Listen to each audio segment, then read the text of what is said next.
What is the mundane mind? As we all know, the mundane mind is the thinking mind there. Okay? So this thinking mind is dependent originating, condition arising, causal phenomena. So basically it's our thought. That's why the Buddha say under Dhammapada verse 1 and 2, Mano, our mind is a Mano. That refers to the mundane mind. He said, mind is the forerunner of all things. Mind is chief. When mind arises, all things arise. This is what living is all about. Existence is all about. So when you start to use your mundane mind, you create thinking. And what is thinking? Thinking is psychological time. Means the thought process starts. That's why it creates psychological time.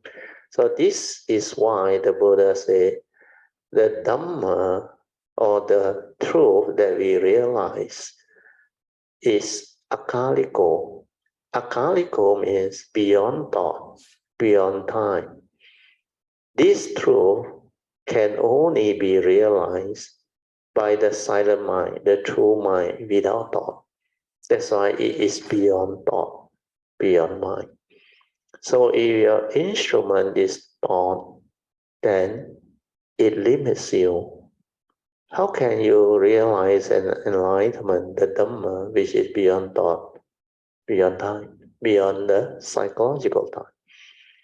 That's why meditation center on mindfulness, awareness before the knowing. Thought is not active at all. But when you contemplate, reflect, and inquire, you need to use thought, but it has to be a creative process where the nature is silent, aware.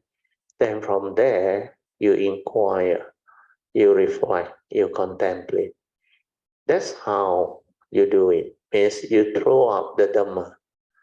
Why did the Buddha say birth is suffering? Old age, sickness, and death is suffering. The first noble truth, eight reality. When you confront them without wisdom or understanding, suffering arises. Then the final summary. In short, he said, it is due to your sakayaditi, your self-delusion, that condition you to grasp and cling on to this five aggregate of form and mind that I call dukkha. That's why the five grasping aggregate, or in Pali, upadana khandas, are dukkhas. So all this will become very clear when you understand what the Buddha meant by mind is the forerunner of all things. Mind is chief. So when we create this thought process, this thinking means we develop actually heedlessness. Because you have not trained your mind. That's why you think a lot. And throughout the day, most of the time, what are normal living beings doing? Especially those who are non-cultivator, non-enlightened beings. They think a lot. They plan a lot. Then they have a lot of worry, anxiety. They stir their mind. They react to sense experience basing on their views, their opinion, their conditioning, their belief system that they accumulate in their brain while they go through life. Your education, your parental, whatever guidance, your race, your tradition, your education, even the media nowadays. Last time is the newspaper, then the magazine, the books. Now you have the internet. Then you have the social media. You have a lot of what they call information. That's why we had the information age, IT, information technology. So all this trigger the thought process. Thought has been used rampantly. And we need thought to live life, to communicate, to express ourselves, to do the learning and all those things. But thought has been misunderstood because thought, basically, like I used to explain, is neither good nor evil, like money. But it's an important tool for us to use, to live life, to understand life, to develop whatever skill, learning, and all those things.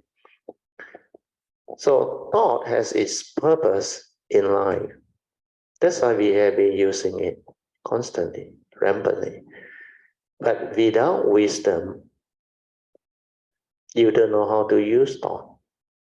That's why thought become evil. Because through delusion, you create the wrong thought that condition the evil roots of greed, hatred, and delusion, the 5 mental hindrance. Then you stir your mind, you create negativity of mind state. That's how you suffer. So most people are of that category because they don't have the Dhamma understanding, they don't have the wisdom.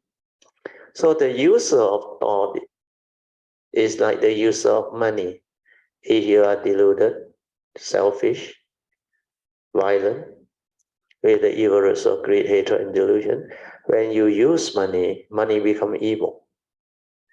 But if the user of money has wisdom, understanding, then money becomes wholesome. So the thought is the same. Before you awaken, before you develop the Dhamma understanding and wisdom, you don't know how to use thought. That's why all thought become wrong thought. But the moment you know how to use thought, thought become right thought, according to Noble Eightfold Path as taught by the Buddha. But to have right thought, you have to have right view.